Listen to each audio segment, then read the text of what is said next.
Hello students. हाँ जी बेटा, next ਆਪਾਂ ਕਰਦੇ ਹਾਂ ਦ strange case of Britain.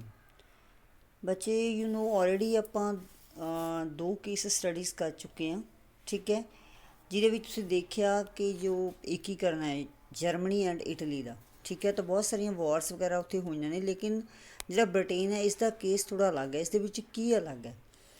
Britain ਰਾਜੇ ਇਸ ਦੀ ਜਿਹੜੀ ਹਿਸਟਰੀ ਹੈ ਇਹ ਵੀ ਇੱਕ ਲੰਬੀ ਹਿਸਟਰੀ ਹੈ। ਉੱਥੇ ਇੱਦਾਂ ਨਹੀਂ ਕਿ ਕੋਈ ਵਾਰਸ ਵਗੈਰਾ ਕਰਕੇ ਜਾਂ ਕੋਈ ਰੈਵੋਲਿਊਸ਼ਨ ਦੇ ਨਾਲ ਉੱਥੇ ਜਿਹੜਾ ਹੈਗਾ ਬ੍ਰਿਟੇਨ ਗ੍ਰੇਟ ਬ੍ਰਿਟੇਨ ਬਣਿਆ, ਠੀਕ ਹੈ। ਤਾਂ ਅਸਲ ਦੇ ਵਿੱਚ ਹੋਇਆ ਕੀ ਸੀ, ਬ੍ਰਿਟੇਨ ਦੇ ਵਿੱਚ ਵੀ ਰਾਜੇ ਬਹੁਤ ਸਾਰੇ ਅਲੱਗ-ਅਲੱਗ ਜਿਹੜੇ ਹੈ ਐਥਨਿਕ ਗਰੁੱਪਸ ਨਾਲ ਰਿਲੇਟਡ ਲੋਕ ਰਹਿੰਦੇ ਸੀ, ਠੀਕ ਹੈ। ਕੋਈ ਕਿਸੇ ਮਤਲਬ ਗਰੁੱਪ ਨਾਲ ਰਿਲੇਟਡ ਸੀ, ਕੋਈ ਉਹਨਾਂ ਦਾ ਸਾਰਿਆਂ ਦਾ ਕੋਈ ਕਲਚਰ, ਉਹਨਾਂ ਦੀ ਲੈਂਗੁਏਜ ਸਭ ਕੁਛ ਅਲੱਗ-ਅਲੱਗ ਸੀ, ਠੀਕ ਹੈ। ਜਿਸ ਤਰ੍ਹਾਂ ਕਿ ਕੋਈ ਇੰਗਲਿਸ਼ ਸੀ, ਕੋਈ ਸਕੋਟਿਸ਼ ਸੀ, ਠੀਕ ਹੈ। ਇਸ ਤਰ੍ਹਾਂ ਜਿਸ ਤਰ੍ਹਾਂ ਮੈਂ ਤੁਹਾਨੂੰ ਇਹ ਦੇਖੋ ਮੈਪ ਦੇ ਵਿੱਚ ਸਕਾਟਲੈਂਡ ਹੈ, ਇੰਗਲੈਂਡ ਹੈ, ਠੀਕ ਹੈ, ਅੱਗੇ ਆਇਰਲੈਂਡ ਹੈ। ਤਾਂ ਇਹ ਸਾਰੇ ਕੀ ਨੇ, ਵੇਲਸ ਹੈ। ਇਹਨਾਂ ਸਾਰਿਆਂ ਦਾ ਜਿਹੜਾ ਮਤਲਬ ਐਥਨਿਕ ਆਇਡੈਂਟੀਟੀ ਅਲੱਗ-ਅਲੱਗ ਸੀ, ਠੀਕ ਹੈ। ਜਿਹੜੇ ਸਕਾਟਲੈਂਡ ਵਾਲੇ ਸੀ ਉਹ ਸਕੋਟਿਸ਼ ਸੀ, ਜਿਹੜੇ ਇੰਗਲੈਂਡ ਵਾਲੇ ਉਹ ਇੰਗਲਿਸ਼ ਸੀ, ਜਿਹੜੇ ਵੇਲਸ ਵਾਲੇ ਹੈ ਉਹ ਵੈਲਿਸ਼ ਸੀ, ਠੀਕ ਹੈ। ਇਸੇ ਤਰ੍ਹਾਂ ਮਤਲਬ ਇਹਨਾਂ ਦਾ ਕਲਚਰ ਵੀ ਅਲੱਗ-ਅਲੱਗ ਸੀ, ਇਹਨਾਂ ਦੀਆਂ ਲੈਂਗੁਏਜਿਸ ਵੀ ਅਲੱਗ-ਅਲੱਗ ਸੀ। ਤਾਂ ਇਹ ਇਸ ਦੇ ਬਾਵਜੂਦ ਵੀ ਗ੍ਰੇਟ ਬ੍ਰਿਟੇਨ ਦੇ ਵਿੱਚ ਇਹ ਕਿਸ ਤਰ੍ਹਾਂ ਚੇਂਜ ਹੋ ਗਏ ਨੇ, ਠੀਕ ਹੈ, ਅਲੱਗ-ਅਲੱਗ ਹੋਣ ਦੇ ਬਾਵਜੂਦ ਵੀ। ਅਸਲ ਦੇ ਵਿੱਚ ਟਾਈਮ ਦੇ ਅਕੋਰਡਿੰਗਲੀ ਜਿਹੜੇ ਇੰਗਲਿਸ਼ ਪੀਪਲ ਸੀ, ਇੰਗਲਿਸ਼ ਵਾਲੇ ਇਹ ਜ਼ਿਆਦਾ ਪ੍ਰੋਸਪੈਰਸ ਹੋ ਗਏ, ਇਹ ਜ਼ਿਆਦਾ ਮਤਲਬ ਇਹਨਾਂ ਦੀ ਡਿਵੈਲਪਮੈਂਟ ਹੋ ਗਈ, ਕਿਉਂਕਿ ਇਸ ਏਰੀਏ ਦੇ ਵਿੱਚ ਇੰਡਸਟਰੀ ਵਗੈਰਾ ਜ਼ਿਆਦਾ ਲੱਗ ਗਈ ਸੀ। ਤਾਂ ਇਹਨਾਂ ਦੀ ਇਕਨੋਮਿਕ ਡਿਵੈਲਪਮੈਂਟ ਵੀ ਬਹੁਤ ਜ਼ਿਆਦਾ ਸੀ, ਬਾਕੀਆਂ ਨਾਲੋਂ ਇਹ ਮਤਲਬ ਬਹੁਤ ਜ਼ਿਆਦਾ ਗਰੋਥ ਕਰਨ ਲੱਗ ਪਏ ਸੀ। ਤਾਂ ਇਹਨਾਂ ਦਾ ਜਿਹੜਾ ਡੋਮੀਨੈਂਸ ਸੀ ਆਟੋਮੈਟਿਕਲੀ ਜ਼ਿਆਦਾ ਵੱਧ ਗਿਆ, ਠੀਕ ਹੈ। ਤਾਂ ਹੌਲੀ ਹੌਲੀ ਇਹਨਾਂ ਨੇ ਕੀ ਕੀਤਾ, ਆਪਣੇ ਆਪ ਨੂੰ ਹੋਰ ਜ਼ਿਆਦਾ ਡੋਮੀਨੈਂਟ ਬਣਾ ਲਿਆ। ਅਤੇ ਅੱਗੇ ਇਹਨਾਂ ਨੇ ਸੋਚਿਆ ਕਿ ਸਾਡਾ ਜਿਹੜਾ ਡੋਮੀਨੈਂਸ ਹੈ ਉਹ ਇੰਗਲਿਸ਼ ਏਰੀਏ ਨੂੰ ਛੱਡ ਕੇ ਬਾਕੀ ਜਿਹੜੇ ਸਾਡੇ ਆਸ-ਪਾਸ ਦੇ ਇਲਾਕੇ ਉੱਥੇ ਵੀ ਹੋਣਾ ਚਾਹੀਦਾ ਹੈ। ਤਾਂ ਫਿਰ ਇਹਨਾਂ ਨੇ ਸਕਾਟਲੈਂਡ ਦੇ ਵੱਲ ਆਪਣਾ ਮੂੰਹ ਕੀਤਾ, ਠੀਕ ਹੈ। ਤਾਂ ਉਹਨਾਂ ਨੇ ਹੌਲੀ ਹੌਲੀ ਸਕਾਟਲੈਂਡ ਦੇ ਲੋਕਾਂ ਦੇ ਉੱਪਰ ਵੀ ਆਪਣਾ ਪ੍ਰਭਾਵ ਪਾਉਣਾ ਸ਼ੁਰੂ ਕਰ ਦਿੱਤਾ। ਤਾਂ 1688 ਦੇ ਵਿੱਚ ਜਿਹੜੀ ਹੈਗੀ ਆ ਉੱਥੇ ਇੰਗਲੈਂਡ ਨੇ ਜਿਹੜੀ ਨੇਸ਼ਨ ਸਟੇਟ ਬਣਾ ਦਿੱਤਾ। ਪਾਰਲੀਮੈਂਟ ਦੇ ਉੱਪਰ ਇਹਨਾਂ ਨੇ ਆਪਣਾ ਅਧਿਕਾਰ ਕਰ ਲਿਆ, ਠੀਕ ਹੈ। ਜਿਹੜੀ ਉੱਥੇ ਪਾਰਲੀਮੈਂਟ ਸੀ ਉਸ ਦੇ ਵਿੱਚ ਇਹਨਾਂ ਦੇ ਮੈਂਬਰ ਜ਼ਿਆਦਾ ਵਧਣੇ ਸ਼ੁਰੂ ਹੋ ਗਏ। ਤਾਂ ਇਸ ਕਰਕੇ ਆਟੋਮੈਟਿਕਲੀ ਵਿੱਚ ਪਾਰਲੀਮੈਂਟ ਦੇ ਉੱਪਰ ਇਹਨਾਂ ਦਾ ਡੋਮੀਨੈਂਸ ਸਥਾਪਿਤ ਹੋ ਗਿਆ। ਤਾਂ ਇਹਨਾਂ ਨੇ ਹੌਲੀ ਹੌਲੀ ਰਾਜਾ ਨੂੰ ਇਸ ਚੀਜ਼ ਲਈ ਫੋਰਸ ਕੀਤਾ ਕਿ ਉਹ ਆਪਣੀ ਪਾਵਰ ਨੂੰ ਛੱਡ ਦੇਵੇ ਅਤੇ ਪਾਰਲੀਮੈਂਟ ਦੀ ਪਾਵਰ ਨੂੰ ਅਡੋਪਟ ਕਰ ਲਵੇ। ਰਾਜਾ ਜਿਹੜਾ ਹੈਗਾ ਟਾਈਮ ਦੀ ਨਜ਼ਾਕਤ ਨੂੰ ਸਮਝਦਾ ਸੀ, ਤਾਂ ਇਸ ਕਰਕੇ ਉਸਨੇ ਇਹਨਾਂ ਦੀ ਇਹ ਗੱਲ ਮੰਨ ਲਈ। ਤਾਂ ਇਹਨਾਂ ਨੇ ਪਾਰਲੀਮੈਂਟ ਦੇ ਉੱਪਰ ਵੀ ਆਪਣਾ ਅਧਿਕਾਰ ਕਰ ਲਿਆ, ਠੀਕ ਹੈ। ਤਾਂ ਜਿਹੜੀ ਮੋਨਾਰਕੀਕਲ ਪਾਵਰ ਸੀ ਉਸਨੂੰ ਅਬੋਲਿਸ਼ ਕਰ ਦਿੱਤਾ ਗਿਆ। ਇਸ ਤਰ੍ਹਾਂ ਇਹਨਾਂ ਦਾ ਡੋਮੀਨੈਂਸ ਹੋਰ ਵੀ ਜ਼ਿਆਦਾ ਬਣ ਗਿਆ। ਹੌਲੀ ਹੌਲੀ ਇਹਨਾਂ ਨੇ ਸਕਾਟਲੈਂਡ ਦੇ ਲੋਕਾਂ ਦਾ ਜਿਹੜਾ ਕਲਚਰ ਸੀ, ਮਤਲਬ ਇੱਕ ਇੱਦਾਂ ਦੇ ਸਿਸਟੇਮੈਟਿਕ ਢੰਗ ਨਾਲ ਉਸਨੂੰ ਆਪਣੇ ਅੰਡਰ ਕੰਟਰੋਲ, ਜਿਵੇਂ ਕਿ ਇੰਡੀਆ ਦੇ ਵਿੱਚ ਤੁਹਾਨੂੰ ਪਤਾ ਜਦੋਂ ਈਸਟ ਇੰਡੀਆ ਕੰਪਨੀ ਆਈ ਸੀ ਵਪਾਰਕ ਕੰਪਨੀ ਦੇ ਰੂਪ ਵਿੱਚ, ਹੌਲੀ ਹੌਲੀ ਉਹਨਾਂ ਨੇ ਇਸ ਤਰ੍ਹਾਂ ਦੇ ਸਿਸਟਮ ਨਾਲ ਸਾਡੇ ਸਾਰੀ ਕੰਟਰੀ ਨੂੰ ਕੰਟਰੋਲ ਕਰ ਲਿਆ। ਉਸੇ ਤਰ੍ਹਾਂ ਇਹਨਾਂ ਨੇ ਸਕਾਟਲੈਂਡ ਦੇ ਵਿੱਚ ਵੀ ਇੱਕ ਸਿਸਟੇਮੈਟਿਕ ਵੇ ਦੇ ਨਾਲ ਹੌਲੀ ਹੌਲੀ ਕਰਕੇ ਉਹਨਾਂ ਦੀ ਹਰ ਚੀਜ਼ ਦੇ ਉੱਪਰ, ਉਹਨਾਂ ਦੇ ਕਲਚਰ ਦੇ ਉੱਪਰ, ਉਹਨਾਂ ਦੀ ਆਇਡੈਂਟੀਟੀ ਦੇ ਉੱਪਰ, ਹਰ ਇੱਕ ਚੀਜ਼ ਦੇ ਉੱਪਰ ਆਪਣਾ ਅਧਿਕਾਰ ਕਰ ਲਿਆ, ਠੀਕ ਹੈ। ਤਾਂ ਇਹਨਾਂ ਨੇ ਸਕਾਟਲੈਂਡ ਨੂੰ ਵੀ ਆਪਣੇ ਅੰਡਰ ਕੰਟਰੋਲ ਕਰ ਲਿਆ। ਇਸੇ ਤਰ੍ਹਾਂ ਹੌਲੀ ਹੌਲੀ ਉਹਨਾਂ ਨੇ ਆਇਰਲੈਂਡ ਨੂੰ ਵੀ ਆਪਣੇ ਅੰਡਰ ਕੰਟਰੋਲ ਕਰ ਲਿਆ, ਠੀਕ ਹੈ।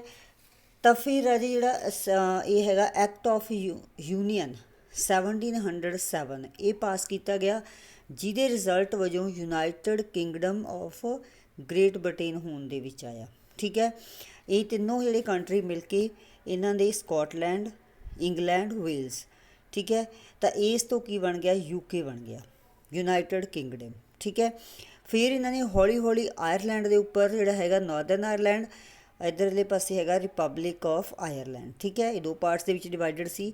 ਇਸ ਦੇ ਉੱਪਰ ਵੀ ਆਪਦਾ ਅਧਿਕਾਰ ਕਰ ਲਿਆ 1801 ਦੇ ਵਿੱਚ, ਠੀਕ ਹੈ। ਤਾਂ ਫੋਰਸਫੁਲੀ ਉਹਨਾਂ ਨੇ ਮਤਲਬ ਇਸ ਚੀਜ਼ ਦੇ ਉੱਪਰ ਅਧਿਕਾਰ ਕਰ ਲਿਆ ਸੀ। ਉੱਥੇ ਇੱਕ ਰੈਵੋਲਿਊਸ਼ਨ ਹੋਈ ਸੀ 1801 ਦੇ ਵਿੱਚ, ਠੀਕ ਹੈ। ਲੇਕਿਨ ਇਹਨਾਂ ਨੇ ਉਸ ਰੈਵੋਲਿਊਸ਼ਨ ਨੂੰ ਦਬਾ ਦਿੱਤਾ ਅਤੇ ਡਾਇਰੈਕਟਲੀ ਆਪਣਾ ਅਧਿਕਾਰ ਜਿਹੜਾ ਆਇਰਲੈਂਡ ਦੇ ਉੱਪਰ ਵੀ ਕਰ ਲਿਆ। ਤਾਂ ਇਸ ਤਰ੍ਹਾਂ ਜਿਹੜਾ ਬ੍ਰਿਟਿਸ਼ ਨੇਸ਼ਨ ਹੋਂਦ ਵਿੱਚ ਆ ਗਿਆ, ਠੀਕ ਹੈ। ਤਾਂ ਇੱਕ ਪਰਟੀਕੂਲਰ ਪ੍ਰੋਪੀਗੇਸ਼ਨ ਦੇ ਅਕੋਰਡਿੰਗਲੀ ਇਹਨਾਂ ਨੇ ਜਿਹੜੀ ਹੈ ਇੱਕ ਕੀ ਕਹਿ ਸਕਦੇ ਆਪਾਂ, ਯੂਨਾਈਟ ਜਿਹੜੀ ਆਇਡੈਂਟੀਟੀ ਲਾਗੂ ਕਰ ਦਿੱਤੀ, ਜਿਹਦੇ ਵਿੱਚ ਕੀ ਸੀਗਾ ਕਿ ਉੱਥੇ ਮਤਲਬ ਉਹਨਾਂ ਨੇ ਯੂਨੀਅਨ ਜੈਕ ਜਿਹੜਾ ਬ੍ਰਿਟੇਨ ਦਾ ਫਲੈਗ ਸੀ ਉਸ ਨੂੰ ਸਾਰੇ ਬ੍ਰਿਟੇਨ ਦਾ ਫਲੈਗ ਘੋਸ਼ਿਤ ਕਰ ਦਿੱਤਾ। ਠੀਕ ਹੈ, ਇਹਨਾਂ ਦੀ ਲੈਂਗੁਏਜ ਜਿਹੜੀ ਹੈ, ਕਿਉਂਕਿ ਇਹ ਡੋਮੀਨੈਂਟ ਪਰਸਨੈਲਿਟੀ ਸੀ ਉੱਥੇ, ਤਾਂ ਜੋ ਵੀ ਇਹਨਾਂ ਦੀਆਂ ਮਤਲਬ ਸਿੰਬਲ ਸੀਗੇ ਉਹ ਸਾਰੇ ਜਿਹੜਾ ਯੂਨਾਈਟਿਡ ਕਿੰਗਡਮ ਸੀ ਸਾਰੇ ਲੋਕਾਂ ਵਾਸਤੇ ਉਹਨਾਂ ਨੂੰ ਫੋਲੋ ਕਰਨਾ ਜ਼ਰੂਰੀ ਕਰ ਦਿੱਤਾ ਗਿਆ। ਠੀਕ ਹੈ, ਇਸ ਤਰ੍ਹਾਂ ਇਹ ਗ੍ਰੇਟ ਬ੍ਰਿਟੇਨ ਹੋਣ ਦੇ ਵਿੱਚ ਆਇਆ। ਨੈਕਸਟ ਟੌਪਿਕ ਹੈ ਆਪਣਾ ਵਿਜ਼ੂਅਲਾਈਜ਼ਿੰਗ ਦਾ ਨੇਸ਼ਨ। ਬੱਚੇ ਨੇਸ਼ਨ ਦਾ ਜਿਹੜਾ ਕੌਨਸੈਪਟ ਹੈ ਅਲੱਗ-ਅਲੱਗ ਤਰੀਕੇ ਨਾਲ ਲੋਕਾਂ ਨੇ ਇਸ ਨੂੰ ਵਿਜ਼ੂਅਲਾਈਜ਼ ਕੀਤਾ। ਠੀਕ ਹੈ, ਆਪਾਂ ਗੱਲ ਕਰਦੇ ਹਾਂ ਕਿ ਲਾਸਟ ਦੇ ਵਿੱਚ ਅਸੀਂ ਕੀ ਪੜ੍ਹਦੇ ਹਾਂ, ਸਾਰੇ ਤੋਂ ਅਸੀਂ ਕੀ ਕਨਕਲੂਜ਼ਨ ਲੈਂਦੇ ਹਾਂ ਕਿ ਕਿਸ ਤਰ੍ਹਾਂ ਕਿਸ ਨੇ ਇਸ ਨੂੰ ਮਤਲਬ ਰੀਪ੍ਰਜੈਂਟ ਕੀਤਾ। ਠੀਕ ਹੈ, ਨੇਸ਼ਨਸ ਵਰ ਪੋਰਟਰੇਡ ਐਜ਼ ਫੀਮੇਲ ਫਿਗਰ ਐਲੀਗਰੀ। ਬੱਚੇ ਕੀ ਸੀਗਾ ਕਿ ਜਿਹੜੇ ਸਾਡੇ ਆਰਟਿਸਟ ਸੀ, ਠੀਕ ਹੈ, ਉਹਨਾਂ ਨੇ ਇਸ ਨੂੰ ਕਿਸ ਤਰ੍ਹਾਂ ਵਿਜ਼ੂਅਲਾਈਜ਼ ਕੀਤਾ। ਉਹਨਾਂ ਨੇ ਇੱਕ ਫੀਮੇਲ ਫਿਗਰ ਦਾ ਸਿੰਬਲ ਲੈ ਲਿਆ, ਜਿਵੇਂ ਕਿ ਤੁਸੀਂ ਸਟੈਚੂ ਆਫ ਲਿਬਰਟੀ ਦੇ ਵਿੱਚ ਵੀ ਦੇਖ ਚੁੱਕੇ ਹੋ, ਹੈ ਨਾ, ਉੱਥੇ ਵੀ ਇੱਦਾਂ ਦਾ ਸਟੈਚੂ ਹੈ। ਠੀਕ ਹੈ, ਲਿਬਰਟੀ ਦਾ ਜਿਹੜਾ ਸਟੈਚੂ ਬਣਿਆ ਹੋਇਆ, ਇੱਥੇ ਵੀ ਅਸੀਂ ਉਸੇ ਚੀਜ਼ ਦੀ ਗੱਲ ਕਰਦੇ ਹਾਂ। ਉਸ ਤੋਂ ਬਾਅਦ ਦੇ ਵਿੱਚ ਵੀ ਜਿਹੜੇ ਆਰਟਿਸਟ ਸੀ ਉਹਨਾਂ ਸਾਰਿਆਂ ਨੇ ਇੱਕ ਫੀਮੇਲ ਫਿਗਰ ਨੂੰ ਇਸ ਦਾ ਸਿੰਬਲ ਮੰਨ ਲਿਆ। ਠੀਕ ਹੈ, the female figure form that was chosen to personify the nation did not stand for any particular woman in real life। ਅਸਲ ਦੇ ਵਿੱਚ ਉਹ ਕੋਈ ਮਤਲਬ ਸਾਡੀ ਅਸਲ ਜ਼ਿੰਦਗੀ ਦੇ ਵਿੱਚ ਉਹ ਕਿਸੇ ਖਾਸ ਵਿਮੈਨ ਦੀ ਪਿਕਚਰ ਨਹੀਂ ਸੀ। ਠੀਕ ਹੈ, ਸਿੰਪਲੀ ਜਿਹੜਾ ਹੈਗਾ ਫਿਗਰ ਬਣਾ ਦਿੱਤੀ ਫੀਮੇਲ ਦੀ, ਜਿਹੜੀ ਕਿ ਨੇਸ਼ਨ ਦਾ ਸਿੰਬਲ ਮੰਨੀ ਗਈ ਸੀ। ਠੀਕ ਹੈ, rather it sought to give the abstract idea of the nation a concrete form. Means ਕਿ ਇਸ ਨੂੰ ਕੋਈ ਹੋਰ ਇਸ ਦਾ ਮਤਲਬ ਨਹੀਂ ਲਿਆ ਜਾਂਦਾ ਸੀ। ਇਸ ਤਰ੍ਹਾਂ ਦੇ ਮਤਲਬ ਉਹਨਾਂ ਨੇ ਸਟੈਚੂ ਬਣਾਇਆ ਜਾਂ ਕੋਈ ਪੋਰਟਰੇਟ ਬਣਾਇਆ, ਠੀਕ ਹੈ, ਜਿਹਦੇ ਤੋਂ ਕੀ ਮੰਨਿਆ ਜਾਂਦਾ ਸੀ ਕਿ ਇਹ ਨੇਸ਼ਨ ਸਟੇਟ ਦਾ ਸਿੰਬਲ ਹੈ। ਠੀਕ ਹੈ, in France the allegory was christened as Marianne, in Germany Germania became the allegory. ਇਹ ਅਲੱਗ-ਅਲੱਗ ਤਰੀਕੇ ਨੇ ਰਾਜੇ ਹਰ ਇੱਕ ਦੇ ਕਿ ਕਿਵੇਂ ਉਹਨਾਂ ਨੇ ਇਸ ਨੂੰ ਵਿਜ਼ੂਅਲਾਈਜ਼ ਕੀਤਾ। ਜਰਮਨ ਦੇ ਵਿੱਚ ਜਰਮੇਨੀਆ, ਠੀਕ ਹੈ, ਜਿਹੜਾ ਕਿ ਇੱਕ ਕਰਾਊਨ ਉਸਨੇ ਪਹਿਨਿਆ ਹੋਇਆ ਓਕ ਲੀਵਸ ਦਾ, ਉਸ ਨੂੰ ਇਹਨਾਂ ਨੇ ਇਸ ਚੀਜ਼ ਦਾ ਸਿੰਬਲ ਮੰਨਿਆ ਸੀ। ਠੀਕ ਹੈ, ਜਰਮੇਨੀਆ ਨੂੰ। ਦੂਸਰੇ ਪਾਸੇ ਜਿਹੜਾ ਹੈਗਾ ਤੁਹਾਡਾ ਫਰਾਂਸ ਦੇ ਵਿੱਚ ਮੈਰੀਨੇ ਨੂੰ ਇਹਨਾਂ ਨੇ ਇਸ ਦਾ ਸਿੰਬਲ ਮੰਨਿਆ ਸੀ। ਇਹ ਮਤਲਬ ਕੀ ਹੈ, ਇਹਨੂੰ ਅਸੀਂ ਕੀ ਕਹਿੰਦੇ ਹਾਂ, ਐਲੀਗਰੀ ਦਾ ਮਤਲਬ ਕੀ ਹੁੰਦਾ ਕਿ ਇੱਕ ਪ੍ਰਤੀਕਾਤਮਕ ਕੋਈ ਕਹਾਣੀ। ਠੀਕ ਹੈ, ਉਸ ਨੂੰ ਇੱਕ ਪ੍ਰਤੀਕ ਮੰਨ ਲਿਆ, ਜਿਵੇਂ ਫੀਮੇਲ ਫਿਗਰ ਨੂੰ ਇਸ ਦਾ ਪ੍ਰਤੀਕ ਮੰਨ ਲਿਆ, ਇਸੇ ਤਰ੍ਹਾਂ ਮੈਰੀਨੇ ਨੂੰ ਮਤਲਬ ਫਰਾਂਸ ਵਾਲਿਆਂ ਨੇ ਇਸ ਨੂੰ ਇੱਕ ਪ੍ਰਤੀਕ ਮੰਨ ਲਿਆ। ਠੀਕ ਹੈ ਤਾਂ ਇਹ ਆਈਡੀਆ ਆਫ ਨੇਸ਼ਨ, ਬਟ ਇਹਨੂੰ ਰੀਪ੍ਰਜੈਂਟ ਕਾਹਦੇ ਥਰੂ ਕੀਤਾ ਜਾ ਰਿਹਾ, ਇਹਨਾਂ ਫਿਗਰਸ ਦੇ ਥਰੂ ਕੀਤਾ ਜਾ ਰਿਹਾ। ਠੀਕ ਹੈ, ਤਾਂ ਇਸ ਤਰ੍ਹਾਂ ਲੋਕਾਂ ਨੇ ਇਸ ਨੂੰ ਵਿਜ਼ੂਅਲਾਈਜ਼ ਕੀਤਾ। ਹਾਂਜੀ ਬੇਟਾ, ਇਹ ਆਪਣਾ chapter C. Please ਲਿਸਨ all the videos carefully. I no that is very lengthy chapter, but please try to understand the whole story of the chapter. Thank you.